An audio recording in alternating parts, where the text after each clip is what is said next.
Cristiano റൊണാൾഡോയുടെ ഭാവി എന്തെന്നതിലേക്ക് ആകാംക്ഷയോടെയാണ് football ലോകം ഉറ്റുനോക്കുന്നത്. 40-ാം വയസ്സിൽ യൂറോപ്പിന്റെ വേഗതയ്ക്കൊപ്പം റൊണാൾഡോയ്ക്ക് ഓടിയെത്താനാവില്ല. അതിനാൽ അവിടേക്കൊരു മടക്കമെന്ന സാധ്യത വിദൂരതയിലാണ്. പക്ഷേ ക്രിസ്റ്റൽ പാലസിൽ നിന്നൊരു ഓഫറുണ്ട്. എന്നാൽ അതിലൊരു ട്വിസ്റ്റുമുണ്ട്. പ്രീമിയർ ലീഗ് ക്ലബ്ബായ ക്രിസ്റ്റൽ പാലസിന്റെ ഉടമയുടെ കീഴിലുള്ള മറ്റൊരു ബ്രസീലിയൻ ക്ലബ്ബാണ് ബൊട്ടഫോഗോ. ഈ ക്ലബ്ബിലേക്ക് റൊണാൾഡോ ചേർന്നാൽ ക്രിസ്റ്റൽ പാലസിന്റെ ഓഹരി പങ്കാളിത്തം റൊണാൾഡോയ്ക്ക് ക്ലബ്ബ് ഉടമ ഓഫർ ചെയ്തതായാണ് റിപ്പോർട്ടുകൾ. ക്ലബ്ബ് ലോകകപ്പിനായുള്ള താൽക്കാലിക ട്രാൻസ്ഫർ സാധ്യതകൾ മാറ്റി നിർത്തിയാൽ രണ്ട് ഓപ്ഷനുകളാണ് പ്രധാനമായും റൊണാൾഡോയ്ക്ക് മുൻപിലുള്ളത്.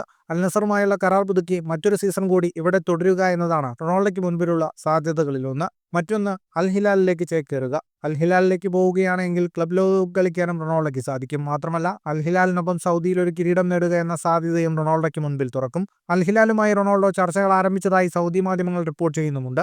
അൽ നസർ ഓഫർ ചെയ്തതിന് സമാനമായ പ്രതിഫലം റൊണാൾഡോയ്ക്ക് നൽകാൻ അൽ ഹിലാലിനും സാധിക്കും. ജൂൺ 30-ന് അൽ നസറുമായുള്ള റൊണാൾഡോയുടെ കരാർ അവസാനിക്കും. കരിയറിന്റെ അവസാന ഘട്ടത്തിലാണ് റൊണാൾഡോ. ഇപ്പോഴെടുക്കുന്ന തീരുമാനം നിർണായകമാണെന്ന വ്യക്തമായ ബോധ്യം റൊണാൾഡോയ്ക്കുണ്ട്. അതിനാൽ എല്ലാ സാധ്യതകളും റൊണാൾഡോ പരിഗണിക്കുന്നതായാണ് റൊണാൾഡോയുമായി അടുപ്പമുണ്ടെന്ന് പറയപ്പെടുന്ന സ്പാനിഷ് മാധ്യമ പ്രവർത്തകൻ എജിയോ അഗ്യൂറോ പറയുന്നത്. ഫുട്ബോൾ ലോകത്തെ കൂടുതൽ വാർത്തകൾക്കും വിശേഷങ്ങൾക്കുമായി സ്പോർട്സ് കഫേ സബ്സ്ക്രൈബ് ചെയ്യുക.